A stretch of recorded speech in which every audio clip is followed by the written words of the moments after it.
சென்னை அம்பத்தூர் கள்ளிக்குப்பம் அருகே முத்தமிழ் நகர் என்ற பகுதியில் சுமார் 80 ஆண்டுகளாக அப்பகுதியில் வாழ்ந்து வந்தனர். தமிழக அரசு கடந்த வருடம் அவர்களை அங்கிருந்து அகற்றியது. அரசு அப்பகுதி மக்களுக்கு இதுவரை எவ்வித மறுகுடியமர்வுக்கான வசதிகளை மேற்கொள்ளவில்லை. அதனை கண்டித்தும் மீண்டும் அவர்கள் வசித்து வந்த பகுதி அருகிலேயே மாற்றிய இடம் வழங்க வேண்டுமென தமிழக அரசை வலியுறுத்தி மக்கள் சந்திப்புக் கூட்டம் சூரப்பட்டிலுள்ள தனியார் திருமண மண்டபத்தில் முத்தமிழ் நகர் சங்க தலைவர் ஜெயமுருகன் தலைமையில் சங்க நிர்வாகிகள் ஆறுமுகம், ரமேஷ் ஆகிய முன்னிலையில் நடைபெற்றது. இந்த மக்கள் சந்திப்பு நிகழ்ச்சியில் தமிழக முற்போக்கு மக்கள் கட்சி தலைவர் வழக்கறிஞர் க. சக்திவேல் கலந்து கொண்டு தமிழக அரசு மீண்டும் இம்மக்களுக்கு மறுகுடியமர்வு வழங்க கோரி தமிழக அரசை வலியுறுத்தி கேட்டுக்கொண்டார். மேலும் நிகழ்ச்சியில் ஜனநாயக மகளிர் கட்சி அமைப்பாளர் வழக்கறிஞர் நஞ்சுண்டேஸ்வரன், வழக்கறிஞர் ப. வேணுகோபால், ஜனநாயக மகளிர் கட்சி அமைப்பாளர் அம்மு ஆறுமுகம், தமிழக முற்போக்கு மக்கள் கட்சி செயலாளர்கள், வழக்கறிஞர்கள் பிரபாகரன், சோபன் பாபு, காஞ்சனா ஆகிய கலந்து கொண்டு மறுகுடியமர்வு குறித்து சிறப்புரை நிகழ்த்தினார்கள். இந்நிகழ்ச்சியில் கள்ளிக்குப்பம் முத்தமிழ் நகர் குடியிருப்போர் சங்க உறுப்பினர்கள் மற்றும் பொதுமக்கள் பலர் கலந்து கொண்டு தங்கள் கருத்துக்களை தெரிவித்தனர். முத்தமிழ் நகர் பகுதியிலிருந்து வலுக்கட்டாயமாக வெளியேற்றப்பட்ட மக்களுக்கான மாற்று இடத்தை உடனடியாக தமிழக அரசு வழங்கும் என்பதை வலியுறுத்தியும் இந்த மக்கள் சந்திப்பு நிகழ்ச்சி அம்பத்தூர் சூரப்பட்டிலே நடைபெற்றுக் கொண்டிருக்கிறது. தமிழக முற்போக்கு மக்கள் கட்சி சார்பாக ஏற்பாடு செய்யப்பட்டிருக்கின்ற இந்த நிகழ்ச்சியில இந்த அம்பத்தூர் கள்ளிக்குப்பம் முத்தமிழ் நகரிலிருந்து வெளியேற்றப்பட்ட மக்களுடைய அவர்களுடைய கருத்துக்களை இங்கே கேட்டு பெறப்பட்டது.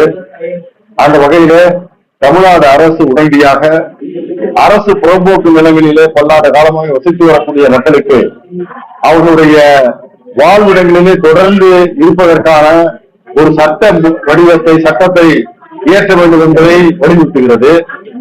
அப்படி சட்டத்தை இயற்றுவதன் மூலமாக மட்டுமே மேற்கூர் புறம்போக்கு, நீர்நிலை புறம்போக்குகளிலே இருக்கக்கூடிய மக்கள் தொடர்ந்து அங்கே இருப்பதற்கான வழிவகை ஏற்படும் என்பதையும் இங்கே மக்கள் சந்திப்பிலே வெளியே கருத்து தெரிவிக்கப்பட்டது.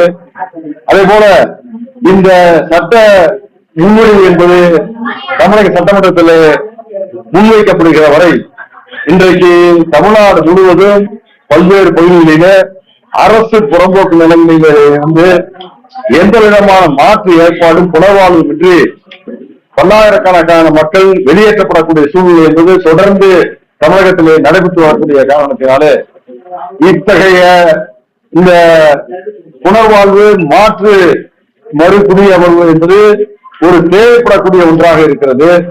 அந்த வகையிலே தமிழ்நாடு அரசு இந்த வருவாய்த்துறையினுடைய விருப்பத்துக்கு ஏற்ப புனர்வாழ்வு மறுகுடியமர்வு என்பது இல்லாமல் இதற்கான ஒரு கொள்கையை வகுக்க வேண்டும். அப்படி கொள்கையை வகுத்து அந்த கொள்கை அடிப்படையிலே இந்த அரசு புறம்போக்கு நிலையில் வெளியேற்றக்கூடிய மக்களுக்கு ஒரு புனர்வாழ்வு மாற்று குடியிருப்பு அல்லது மறு குடியமர்வை செய்தால் இந்த மக்களுக்கு ஒரு நிரந்தரமான ஒரு நிலையான தீர்வாக அமையும் என்பதையும் இங்கு இந்த மக்கள் சந்திப்பில் வலியுறுத்தப்பட்டது. அதே போல இரண்டாவதாக இந்த அம்பத்தூர் கள்ளிக்குப்பம் முத்தமிழ் நகர் பகுதியில் இருக்கக்கூடிய அந்த மக்கள் வெளியேற்றப்பட்டு ஏறக்குறைய 1.5 ஆண்டுகளுக்கு மேலாயும் கூட இதுவரை பல்வேறு மனுக்களை வருவாய் வட்டாட்சியர், சென்னை மாவட்ட ஆட்சியர், தமிழக வருவாய்த்துறை அமைச்சர், தமிழக முதல்வரிடம் அளித்து கூட எந்த விதமான நடவடிக்கையும் தொடர் நடவடிக்கையும் எடுக்காமல் அவர்கள் இந்த மக்களை தொடர்ந்து இன்னலுக்கு விடப்பாடுகளுக்கும் ஆட்படுத்தக்கூடிய நிலை தொடரக்கூடிய காரணத்தினாலே இதற்கு ஒரு முற்றுப்புள்ளி வைக்கக்கூடிய வகையிலே தமிழ்நாடு அரசு இந்த முத்தமிழக மக்களுக்கு மாற்று இடத்தை உடனடியாக அளித்திட முன்வர வேண்டும் என்பதையும் இங்கே கருத்து வெளியிடப்பட்டது. இது ஒருவேளை தொடர்ந்து தமிழ்நாடு அரசு இது குறித்து எந்த விதமான நடவடிக்கையும் எடுக்கவில்லை என்றால் அடுத்த கட்ட போராட்ட வடிவமாக ஒரு தொடர் உண்ணாவிரதத்தை இந்த அம்பத்தூர் வட்டம் கள்ளிக்குப்பம் பகுதி முத்தமிழ் நகர் வெளியேற்றப்பட்ட மக்களுடைய மறு குடியமர்வுக்கான ஒரு போராட்ட சூழ்நிலையை மேற்கொள்வது எனவும் இந்த மக்கள் சந்திப்பிலே கருத்து பரிமாறப்பட்டது.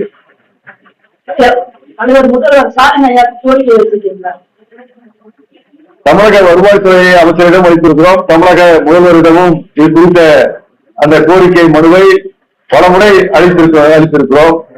அளித்திருந்தும் கூட அவர்கள் குறித்து எந்த விதமான கருத்துக்களையோ அல்லது நடவடிக்கையோ செயல்பாடுகளை மேற்கொள்ளவில்லை. அவர் சென்னை மாவட்ட ஆட்சியரிடம் நாங்கள் மனு அளித்த பிறகு அல்லது போராட்டத்தை சென்னை மாவட்ட ஆட்சியருக்கு எதிராக ஒரு போராட்டத்தை நடத்திய பிறகு வருவாய்த்துறையினரும் காவல்துறையினரும் தமிழக அரசு சார்பாக தொடர்ந்து இது குறித்து பல்வேறு தகவல்களை அவர்கள் கேட்டு பெற்றார்கள்.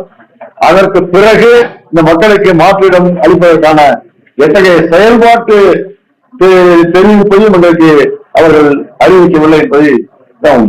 இந்த பகுதியோட சட்டமன்ற உறுப்பினருக்கு இந்த விஷயம் தெரியுமையா?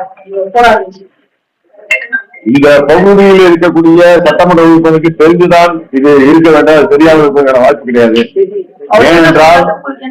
ஏனென்றால் இந்த முத்தமிழகத்திலிருந்து வெளியேற்றப்படக்கூடிய சூழ்நிலை மக்கள் என்பது இது எல்லா செய்தி ஊடகங்களிலும் வந்திருக்கிறது.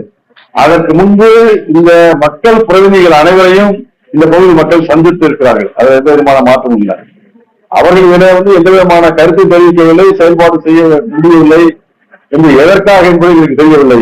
ஆனால் இந்த மக்கள் பிரதிகளுக்கு தெரியுமா என்றால் தெரியாமல் இருந்திருக்க முடியாது. என்றால் இன்றைக்கு நடைபெற கூட்டத்தை போல இது 4வது முறையாக நடைபெறக்கூடிய ஒன்று. தொடர்ந்து இந்த போராட்டங்கள் நிகழ்ச்சிகள் குறித்து பல்வேறு சுவரொட்டிகள் ஒட்டப்பட்டிருக்கிறது, செய்தித்தாள்களில் வந்திருக்கிறது. எனவே மக்கள் பிரதிகளுக்கு தெரியாமல் நடக்கிறது, அவர்களுக்கு தெரியவில்லை என்று சொன்னால் அது ஏற்றுக்கொள்ள முடியாத ஒன்று என்பதை பற்றி இந்த நேரத்தில் பதிவு செய்கிறோம். நாங்கள் மக்கள் பிரதிநிதிகள் செயல்படுகிறார்கள் இல்லை என்பதை பற்றி எங்களுக்கு கதை கிடையாது. அரசு இதில் செயல்பட வேண்டும்.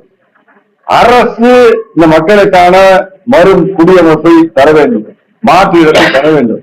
அரசு செய்வதிலே தான் நாங்கள் குறியாக இருக்கிறது தவிர இந்த மக்கள் பிரதிநிதிகள் செயல்பட்டார்களா, மாற்றிடம் முயற்சி செய்தார்களா என்பதை பற்றிய கவலை இன்று எங்களது போராட்டத்தை, எங்களது போராட்ட வடிவத்தை நாங்களே முடிவு செய்யக்கூடிய வல்லமை பெற்றவர்கள். எங்களுக்கான பிரதிநிதிகள் யாரும் தேவை என்ற அடிப்படையிலே தான் இந்த மக்கள் தங்களுக்கு பின்பு சுவர் மட்டுமே இருக்கக்கூடிய சூழலில் தங்களை முன்னிறுத்து போராடி கொண்டிருக்கிறார்கள் என்பதை இந்த நேரத்தில் ஐயா, உங்க போராட்டத்தில் உங்களுக்கு வீடு கட்டித்தர சொல்றீங்களா இல்ல வேற ஒன்றும் கேட்குறீங்க? வாய்ப்பு இருந்தால் முத்தமிழகையிலே எங்களுக்கு வீடு மாற்றிடம் அளிக்கப்பட வேண்டும். அப்படி இல்லை என்றால் தொடர்ந்து 60-70 ஆண்டு காலமாக வாழ்ந்திருக்கக்கூடிய முத்தமிழக பகுதியை ஒட்டி இருக்கக்கூடிய பகுதிகளிலே எங்களுக்கு மாற்று இடத்தை அளிக்கின்றன. இதுதான் 2 என்னுடைய